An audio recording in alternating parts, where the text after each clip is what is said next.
मैं परमेश्वर का धन्यवाद देता हूँ। प्रभु ने एक बार फिर से अपने चरणों में हमें बिठाया है कि हम लोग परमेश्वर के वचनों को सीख पाए। हमारा विषय पिछले दिनों से हम लोग सीखते आ रहे हैं, आत्मिक आशीष। उसमें हमने जो लास्ट सीखा वो ये था कि अब से तुम विदेशी और मुसाफिर, पवित्र लोगों के संगी, स्वदेशी और परमेश्वर का घराना हो गए। तो मैंने आपको समझाया कैसे हम परमेश्वर का क्या बन गए, घराना बन गए। आज सुबह के समय में हम लोग उससे आगे बढ़ेंगे, हम परमेश्वर के वचन की ओर जाएंगे। इफिसियों की पत्री उसका 2 अध्याय, उसका 20, 21 और 22 वचन पढ़ेंगे। Ephesians chapter 2 verse 20, 21, 22। પ્રેરિતો તથા પ્રબોધકના પાયા પર તમે બંધાયેલા છો। ઈસુ ખ્રિસ્ત પોતે તો ખૂણાનો મુખ્ય પથ્થર છે, તેનામાં દરેક બાંધણી એકબીજાની સાથે યોગ્ય રીતે જોડાઈને પ્રભુમાં વધતા વધતા પવિત્ર મંદિર બને છે। और प्रेरितों और भविष्यद्वक्ताओं की नींव पर, जिसके कोने का पत्थर मसीह यीशु स्वयं ही है, बनाए गए हो, जिसमें सारी रचना एक साथ मिलकर प्रभु में एक पवित्र मंदिर बनती जाती है, जिसमें तुम भी आत्मा के द्वारा परमेश्वर का निवास स्थान होने के लिए एक साथ बनाए जाते हो। आमीन।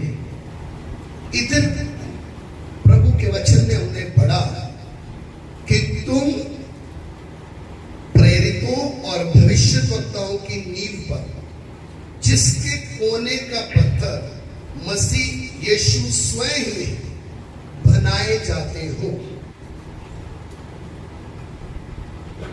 बनाए गए हो, जिसमें सारी रचना एक साथ मिलकर प्रभु में एक पवित्र मंदिर बनती जाती है, जिसमें तुम भी आत्मा के द्वारा परमेश्वर का निवास स्थान होने के लिए एक साथ बनाए जाते हो। हम लोग परमेश्वर के वचन से सीखते आ रहे हैं कि मसीह यीशु के द्वारा परमेश्वर ने हमें सारी आत्मिक आशीषों से क्या किया, भरा है। हमें सारी आत्मिक आशीषें दे दी। देना बाकी नहीं है, बल्कि आत्मिक आशीषें दे दिया है। लेकिन वो अलग बात है कि हम लोग उन आत्मिक आशीषों की वैल्यू ना समझने के कारण हमारा ध्यान किधर लगा रहता है। शैतान हमारा ध्यान शारीरिक बातों की और संसारिक बातों की ओर क्यों लगाता है, ताकि वो आत्मिक बातें जो परमेश्वर ने हमारे लिए दी है, उनका महत्व हमारे जीवन में क्या है, हम समझना। ध्यान से समझे। इस संसार के ईश्वर ने लोगों की बुद्धि को क्या कर दिया है, अंधा कर दिया है, ताकि वो ये ना समझ पाए कि यीशु मसीह ही स्वयं परमेश्वर है। और जिनको ये समझ में आ गया कि यीशु मसीह ही स्वयं परमेश्वर है, उनको ये बात समझ ना आए कि शारीरिक बातों, शारीरिक कामों से, इस संसार की बरकतों, आशीषों से बढ़कर कीमती है आत्मिक आशीष। जिस व्यक्ति को वो समझ में आता है, फिर वो व्यक्ति दिन प्रतिदिन अपना ध्यान उन आत्मिक आशीषों की ओर क्या करता है, लगाता है। तो इधर हमने प्रभु के वचन में पढ़ा, तुम प्रेरितों और भविष्य वक्ताओं की किए जा रहे हो, बनाए गए हो। यानी इस पृथ्वी में जो कलीसिया है, उस कलीसिया को अगली आत्मिक आशीष के बारे में हम देखें तो उनको परमेश्वर का निवास स्थान होने के लिए बुलाया गया। यानी मैं अगर इस बात की कीमत को समझूं तो क्या समझूं? जो परमेश्वर को जानता नहीं, जो परमेश्वर के नाम को पहचानता नहीं, जो पाप करके परमेश्वर को दुखी करता है, जो इस संसार में अपनी ऐशो आराम से जीकर परमेश्वर के नियमों और उसके वचन के खिलाफ जाता है, ऐसे व्यक्ति को परमेश्वर अपना निवास स्थान होने के लिए बुला रहा है। जबकि आप निवास स्थान का विषय अगर पढ़ेंगे, हम उस साइड नहीं जाएंगे कि बहुत लंबा चौड़ा विषय है। परमेश्वर का निवास स्थान होना ही कितनी बड़ी बात है। निवास स्थान का मतलब जहां पे परमेश्वर आकर क्या करता है? वास करता है। और शाप बैठती है कि इधर कौन मिलेगा? इधर परमेश्वर मिलेगा। उस बात की गंभीरता को समझेंगे तो समझ में आएगा कि मैं कौन हूं, मेरे जीवन में सबसे बड़ी आशीष क्या है। परमेश्वर के द्वारा दिया हुआ एक घर, परमेश्वर के द्वारा दिए गई इस संसार की कोई वस्तु, या स्वयं परमेश्वर मेरे साथ आके वास करना, ये दोनों में से कौन सी बड़ी चीज है? क्या आपको समझ में आ रहा है? कलीसिया को परमेश्वर ने अपना निवास स्थान होने के लिए बुलाया। यानी मैं उसके वास करने का स्थान बन गया। जबकि मैं तो किसका मंदिर था? शैतान का मंदिर, जिसमें वास करता था, हर उल्टे काम करवाता था।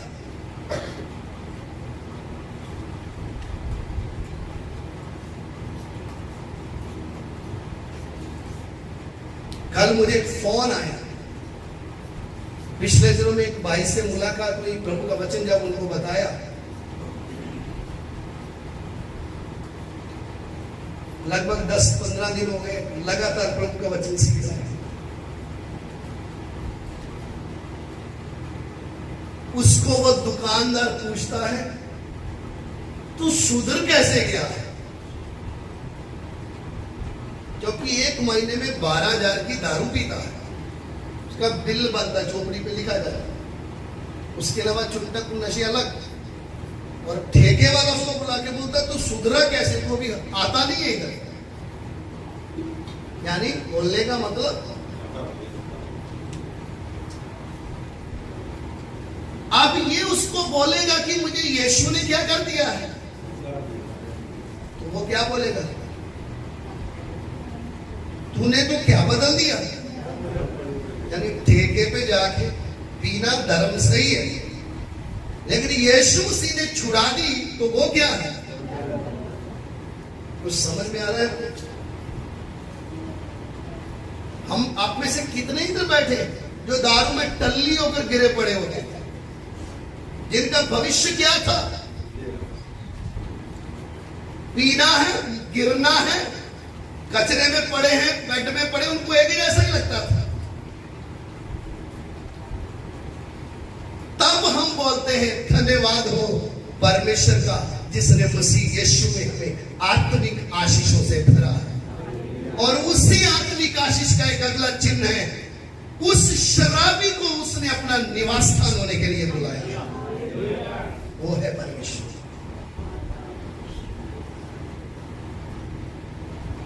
जब हम परमेश्वर की उपस्थिति, उसका निवास स्थान की बात करते हैं, प्रचार करना भी आसान नहीं है, क्यों? किसकी बात छेड़ रहे हैं?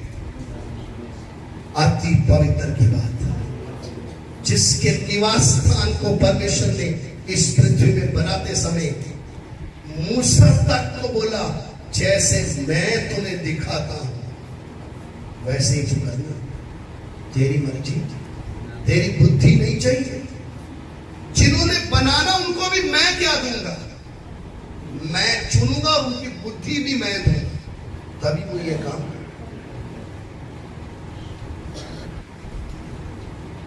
परमेश्वर मिट्टी के मनुष्य के साथ वास करना चाहता है।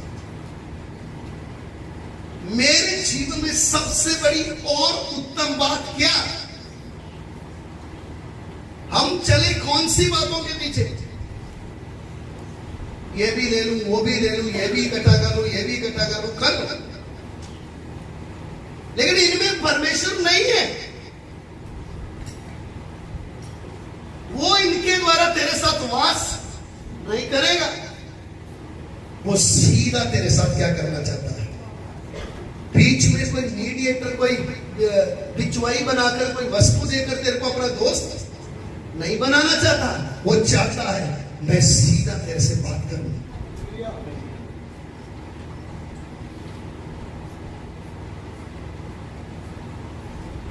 क्या आप इस बात की गंभीरता को समझते हैं?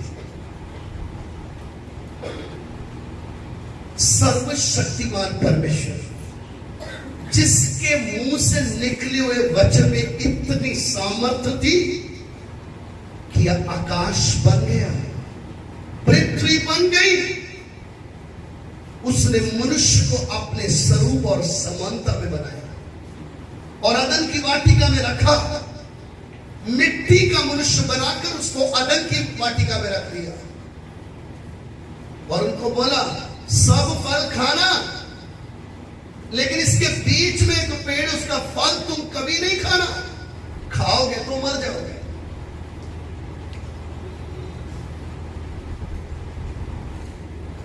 मनुष्य क्या किया, जो परमेश्वर ने मना किया था उस फल को खाया। और आप परमेश्वर के बारे में और आदम के संबंध के बारे में देखें, परमेश्वर का वचन कहता है वो ठंडे समय आदम के साथ आदन वाटिका में क्या करता था, चलता था। यानी सर्वशक्तिमान अपना सिंहासन छोड़कर किसके साथ आकर समय बिता रहा है, किसके साथ आकर बात कर रहा है, आदम के साथ।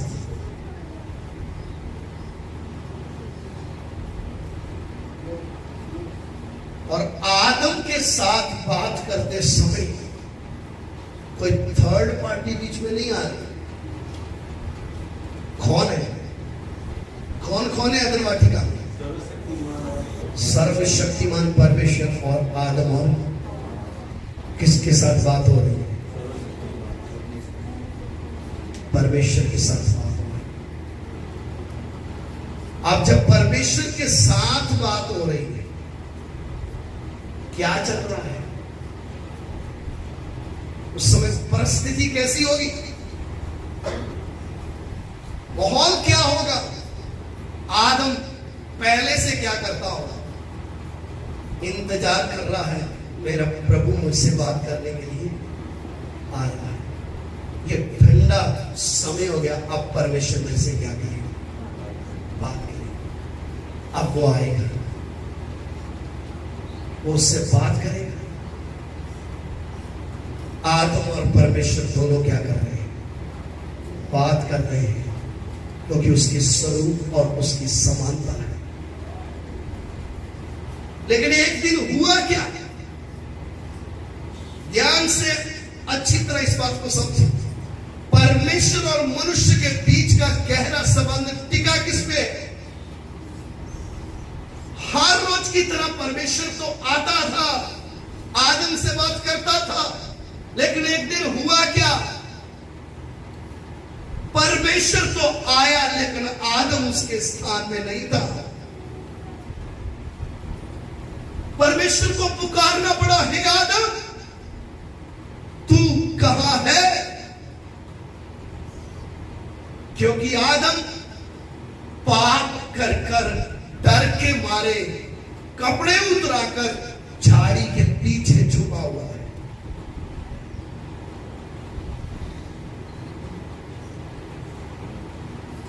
आदम, तू तो परमेश्वर की राह देखता था, तुझे वो आनंद और जीवन मिलता था।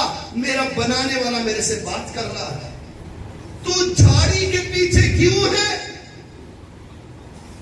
तुझे छिपने को किसने बोला? इसका प्रमाण है तू पाप का गुलाम है। तेरा संबंध परमेश्वर से टूट चुका है, इसलिए तू अपने स्थान में नहीं, तू झाड़ी के पीछे।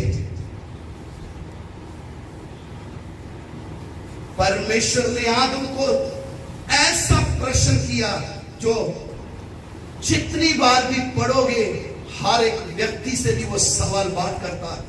वो सवाल क्या है? ये आदम, तू कहां है? तेरा स्थान क्या था? तेरा अधिकार क्या था? तेरी महिमा क्या थी? और तू झाड़ी के पीछे बिना कपड़े के क्यों?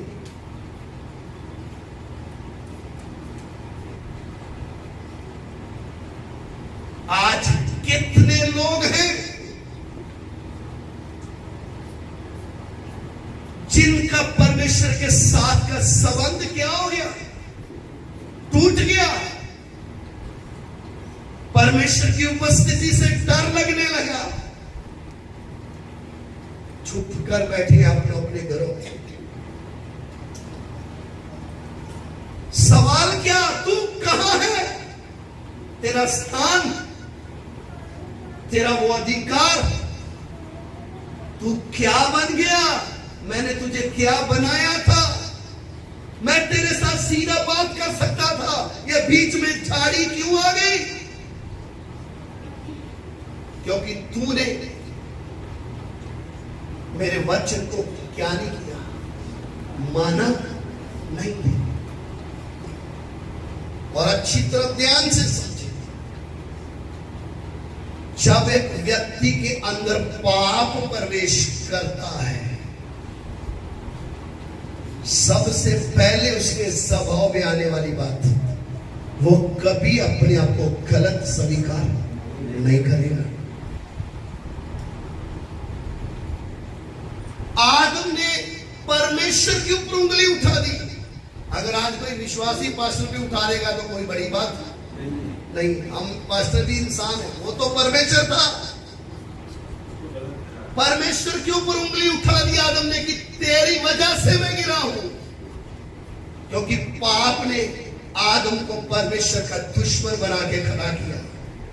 पहले दोस्त था, उससे बात करता था, लेकिन पाप ने मनुष्य को परमेश्वर का दुश्मन करके खड़ा कर दिया। पाप करने के बाद भी आदम जानता ही रहा किसको? परमेश्वर को। परमेश्वर कैसा है, परमेश्वर क्या है, वो पाप करने के बाद भी आदम को क्या था मालूम था। लेकिन आदम की वाटिका की उपस्थिति दोबारा आदम को महसूस नहीं हुई। इसलिए जब एक मनुष्य पाप में फंसता है, वो दूसरों की गलतियां निकालता है। ये ऐसा, वो ऐसी, ये भी सही नहीं, वो भी सही नहीं, सिर्फ मैं अकेला क्या हूं? यही काम किसने किया? आदम ने।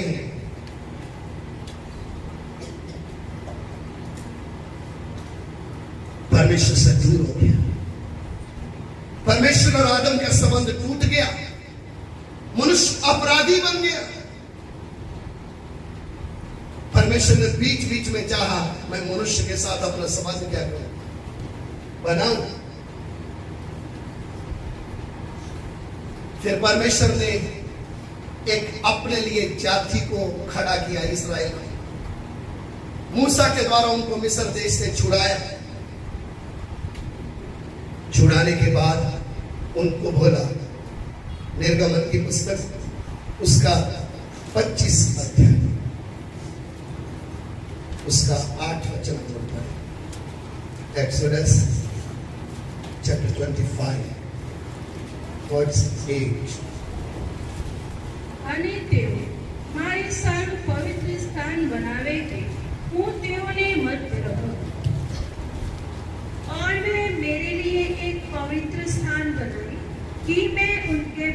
निवास करो।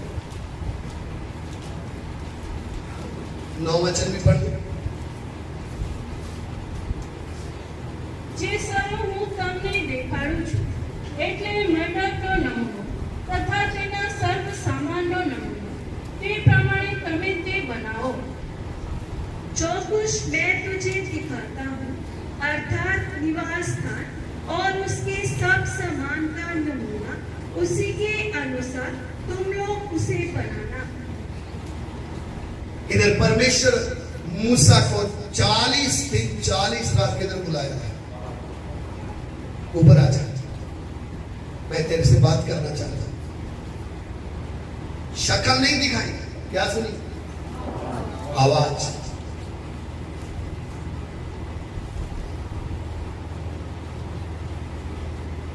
परमेश्वर ने क्या बोला?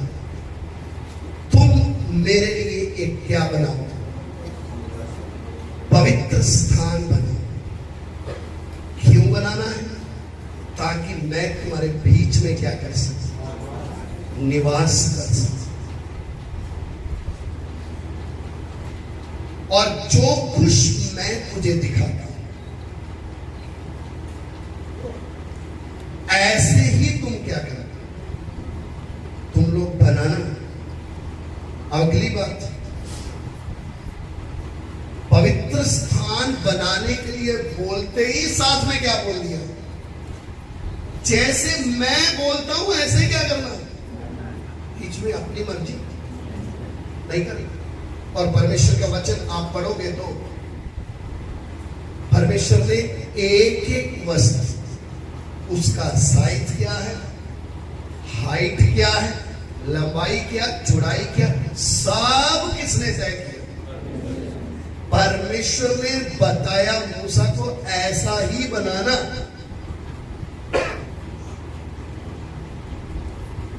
जब मूसा ने परमेश्वर की आवाज को सुनकर उसी इच्छा के अनुसार वो तंबू, जिसको मिलाप का तंबू बोलते हैं, वो बनाना शुरू किया, उसका यानी परमेश्वर ने दिखाया, इसका मतलब स्वर्ग में एक क्या है?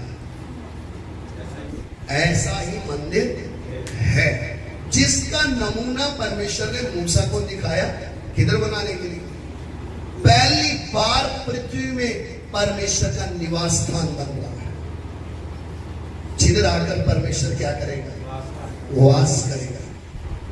परमेश्वर ने मूसा को एक एक बात समझा दी। पर्दा ऐसा होना है, पवित्र स्थान ऐसा होना है, आंगन में क्या क्या होना है, पवित्र स्थान में क्या क्या होना है, महापवित्र स्थान में क्या क्या होना है, छत कैसा होना है, जो चद्दर है बाहर की वो कैसी होनी है, लकड़े कैसे होने हैं, चांदी किधर लगना है, सोना किधर लगना है, सब कुछ परमेश्वर ने मूसा को क्या किया। कौन अंदर आ सकता है, कौन क्या सेवा करेगा, ये सब कुछ क्या कर दिया? समझा दिया। हर एक बात में परमेश्वर ने उनको नमूना दिखाया, ऐसा ही बनाना। लकड़ी का, कपड़े का, सोना चांदी, जो जो भी मटेरियल उसने इस्तेमाल हुआ, सब किसने तय किया? परमेश्वर ने तय किया। और परमेश्वर का वचन कहता है, जब मूसा ने मिलाप के तंबू को तैयार कर दिया,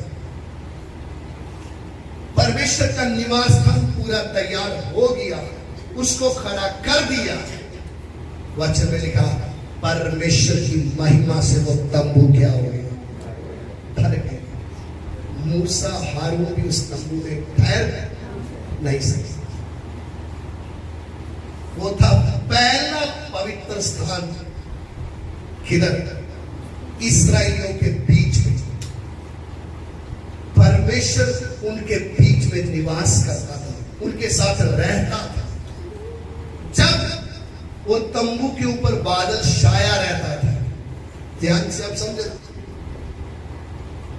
सैकड़े तंबू होंगे उस समय,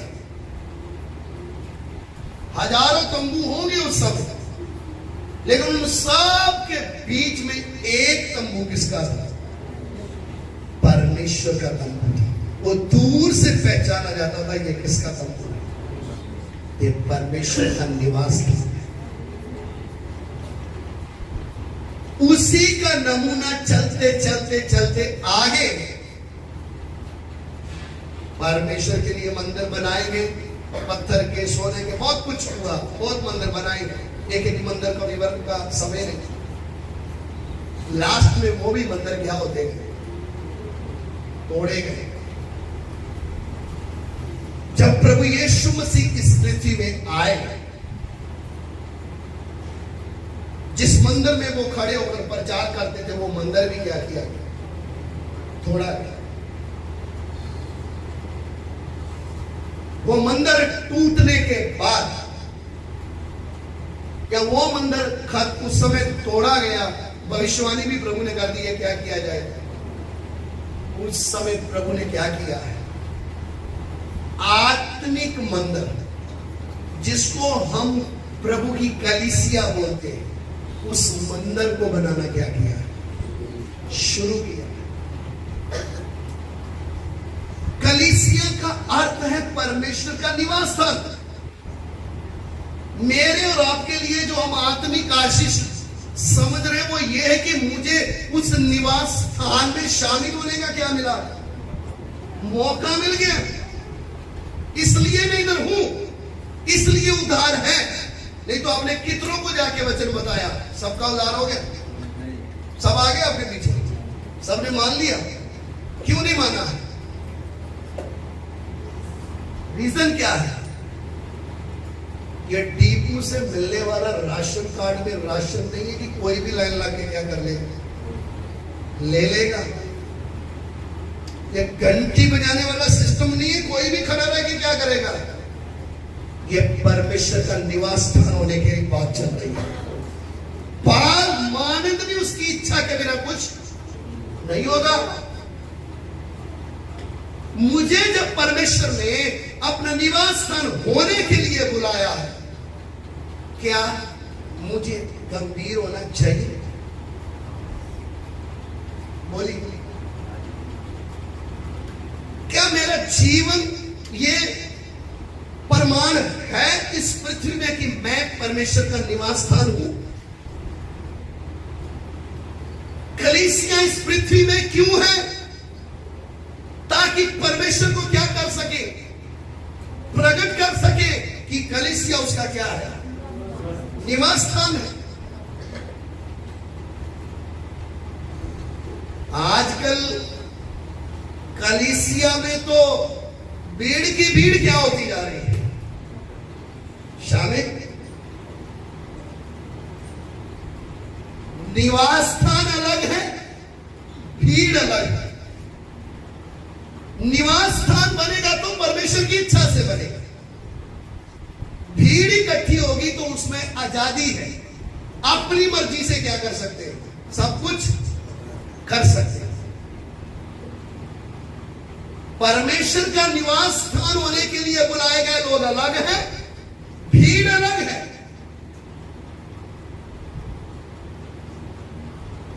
भीड़ में क्या हो रहा है आज? खूब नाच गाना हो रहा है, डांस किया जा रहा है। पिछले दिनों में एक प्रचारक बोल रहा था, हमारी चर्च में काम ऐसे हो रहे इसलिए हमें नाचना आ रहा है, हम इसलिए नाचने, हमारे काम ही ऐसे हो रहे कि हम क्या करें, नाचे। आपकी चर्च में नाचने वाले क्या नहीं हो रहे होंगे, काम नहीं हो रहे होंगे। मुझे समझ में आ गया, इस बाइबल को कम पढ़ते हैं। अरे यीशु मसीह अंधों लंगड़ों को चंगा करके नाचता था, 12 चेलों ने देखा, बैंड बजाया, नाचने लग गए थे। वचन के नमूने से ही बात है। यीशु मसीह के 12 चेलों ने बैंड बाजा बजाया, लंगड़ा उठकर चला तो सब नाचने लग गए। ये नाचने कूदने का काम शैतान की ओर से। महापवित्र स्थान में महायाजक साल में एक बार जाता था, पवित्र स्थान में याजक सेवा करते थे, कोई भी मुंह उठा के नहीं आ सकता था। उसी का नमूना है ये कलीसिया, जिसमें सर्वशक्तिमान वास करता है। एक झूठ बोला, हननिया शफीरा मर गए, नाचो, नाच सकते हैं उधर? भस्म करने वाली आग के सामने कौन नाच सकता है? आज भीड़ की भीड़ मिल रही है क्योंकि निवास स्थान नहीं बन रहा, पैसा इकट्ठा करने का प्रोग्राम चल रहा है। थोड़ा मुसीबत बढ़ेगी तब पता चलेगा निवास स्थान कौन है। और अपनी मर्जी से बनाया हुआ स्थान कौन सा है। आज आप देखो बड़ी बड़े नाम से मिनिस्ट्रियां चल रही है, उनको नाम बनाना है। दुनिया में हमारा क्या होना चाहिए? बाबुल का गुम्मट कितना भी बनाओ एक दिन तोड़ा जाएगा। परमेश्वर अपनी महिमा किसी मनुष्य को नहीं देगा। समय आएगा बाबुल के गुम्मट को तोड़कर साबित करेगा, मैं यहोवा हूं, मैं किसी मनुष्य को अपनी महिमा नहीं लेने देगा। क्योंकि कलीसिया में सिर्फ उसी का वास, कलीसिया उसका निवास स्थान है। इसलिए कलीसिया में आने वाले व्यक्ति को नाचने कूदने नहीं आना है, एक परमेश्वर के भय के साथ, एक बड़ी उस गंभीरता के साथ, जिसके सामने स्वर्गदूत अपने मुंह को ढांपते हैं, जिसके सामने पूरा स्वर्ग शांत रहता है, उसके निवास स्थान के लिए मैं बुलाया गया हूं। चर्च तमाशा करने की जगह नहीं है, परमेश्वर का निवास स्थान है, जिधर लोगों को परमेश्वर दिखता है। मेरे प्यारों, मेरे और आपके जीवन के लिए सबसे बड़ी आशीष क्या? सद्रक मेशक अबेदनगो के बीच में उतरने वाला मुझे अपना निवास स्थान बनाने के लिए आया। यीशु मसीह इस पृथ्वी में क्यों?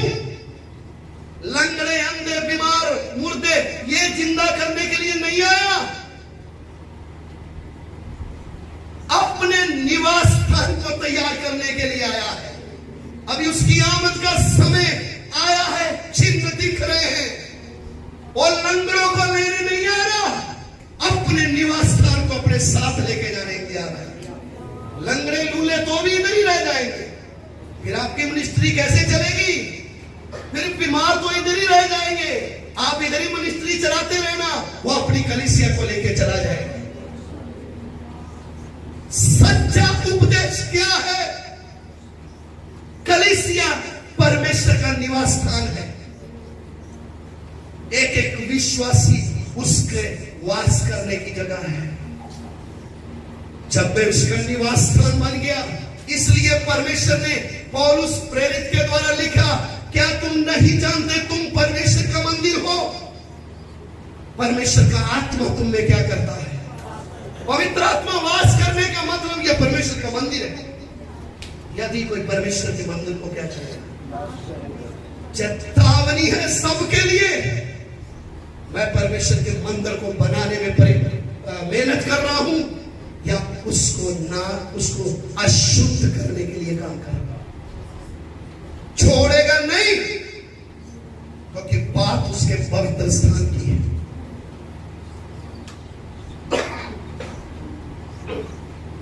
उसके लिए मैं आपको एक उदाहरण देता हूं। वचन में लिखा हुआ सच्चाई है। परमेश्वर इस्राएलियों से नाराज था, राजाओं ने पाप किया, सुलेमान के द्वारा बनाया हुआ मंदिर तोड़ा गया। बाबुल का राजा मंदिर तोड़कर लेकर चला गया, उधर के सोने के बर्तनों को भी उठाकर ले गया। उसका बेटा बेलशस्सर राजा पार्टी कर रहा था। पार्टी करते समय उसके मन में एक इच्छा प्रकट, जो मेरा बाप नबूकदनेस्सर यरूशलेम मंदिर को तोड़कर, भवन को तोड़कर बर्तन जो लेके आया, उसमें मैं दारू पीऊंगा।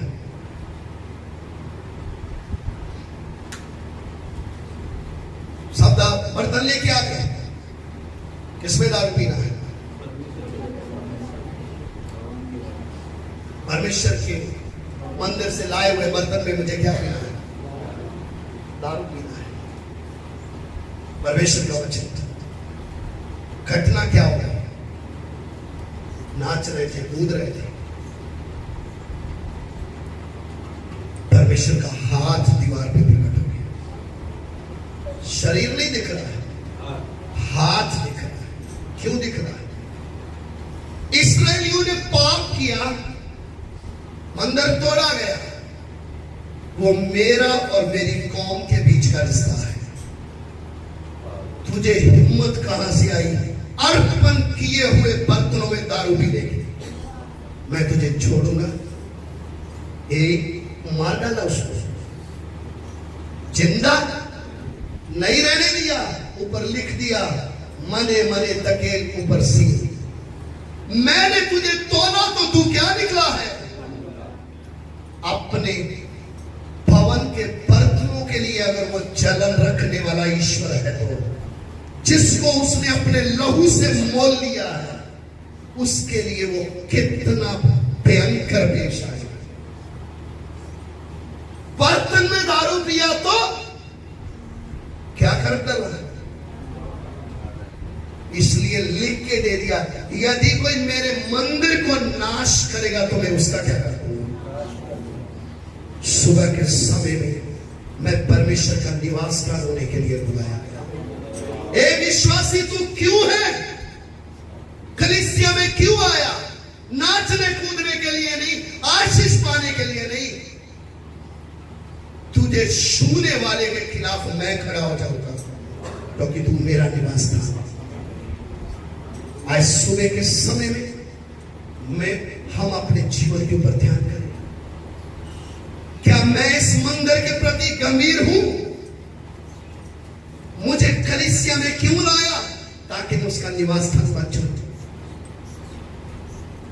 क्या मैं इस बात की गंभीरता को समझ रहा हूं? क्या मैं खेल तो नहीं रहा भस्म करने वाली आग के साथ? बेलशस्सर को नहीं छोड़ा जो राजा था। मेरा क्या होगा? अपनी आंखें बंद करें, इस वचन के ऊपर थोड़ी देर ध्यान करें। हालेलुया।